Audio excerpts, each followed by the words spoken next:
parenting, guiding, guarding, coaching, advising, and befriending. Parenting is often described as one of the most challenging yet rewarding roles a person can assume. Despite the endless books, articles, and advice available on the subject, there are no definitive rules on how to be a good parent. Every child is unique, and each parent-child relationship brings its own set of complexities. However, while there may be no hard and fast rules, certain principles can create the foundation for a successful and meaningful bond. These principles include positioning oneself as a guide, guard, coach, advisor, and finally, a friend to one's child. This structured approach emphasizes the sequence in which these roles should unfold and recognizes the importance of balance. While spiritual and philosophical texts often emphasize obedience and respect, they also caution parents not to provoke or exasperate their children. A well-rounded parent-child relationship stands on the pillars of presence, providence, protection, and purpose, fostering a symbiotic and deeply valuable connection. The first role a parent plays in their child's life is that of a guide. As a guide, a parent's responsibility is to set the moral compass for their child, offering clear principles and values to help them navigate the complexities of life.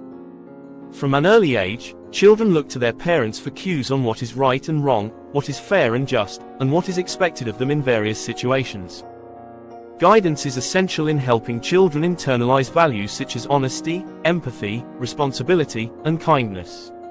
It is about leading by example and creating an environment where these values are lived out daily. As Mahatma Gandhi once said, "Be the change you wish to see in the world." For parents, this means embodying the principles they wish to instill in their children. Children learn more from what they observe than what they are told. If a parent models integrity, patience, and humility, it is likely that the child will, too. After establishing themselves as a guide, parents must assume the role of a guard. This involves protecting their children from harm, both physically and emotionally, while also setting boundaries that are crucial for their development. Children need to feel secure in order to explore the world around them, and parents are responsible for creating that sense of safety. Being a guard does not mean being overly restrictive or controlling. Instead, it means setting reasonable boundaries that protect children from dangers while also allowing them to learn and grow. As the saying goes, prepare the child for the road, not the road for the child. Protecting children does not mean shielding them from every difficulty, but rather equipping them with the skills and resilience needed to face challenges. Historical examples highlight the consequences of failing to offer appropriate protection and boundaries. In Victorian England, many children were sent to work in factories or mines, often in dangerous conditions. This period saw a lack of regulation and protection for the most vulnerable, leading to widespread suffering. In response, child labor laws and reforms were implemented, emphasizing the responsibility of society, and, by extension, parents, to safeguard children. The third role of a parent is to act as a coach, helping their child develop their skills, interests, and potential. This involves encouraging their strengths, supporting their aspirations, and offering constructive feedback to help them grow. A good coach recognizes that every child has unique talents and abilities, and their role is to help the child discover and refine these gifts. Being a coach requires patience and an understanding of the child's individual pace and needs. It is not about imposing one's own ambitions or living vicariously through the child, but about nurturing their innate talents and helping them realize their potential. As psychologist Carl Rogers noted, the curious paradox is that when I accept myself just as I am, then I can change. Similarly, when a parent accepts their child's individuality, they create an environment where growth and development can flourish. Coaching also involves offering encouragement and support during failures. Children need to know that their worth is not dependent on success or achievement, but on their effort and perseverance. This approach fosters a growth mindset, allowing children to view setbacks as opportunities for learning rather than as reflections of their value. As children grow older, the role of the parent evolves into that of an advisor.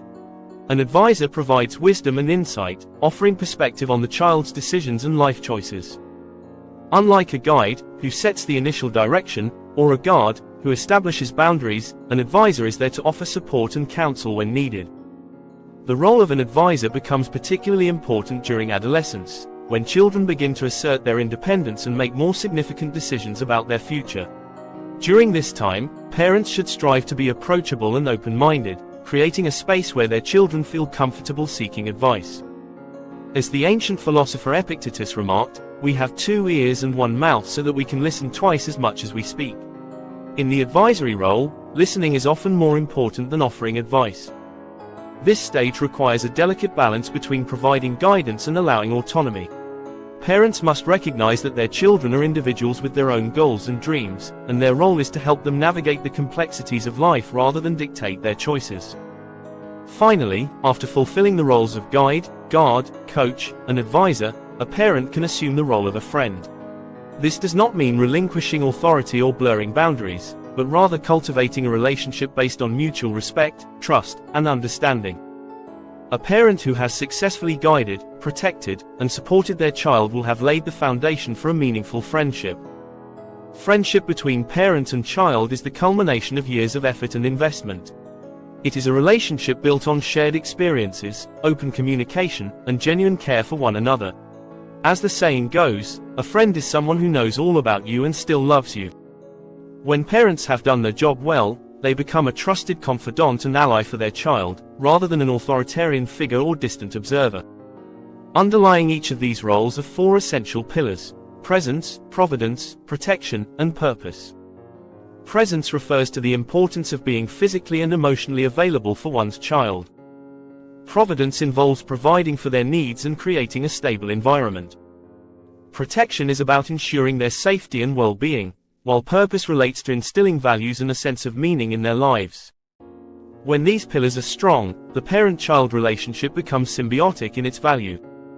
Both parent and child benefit from the bond, experiencing growth, understanding, and mutual support.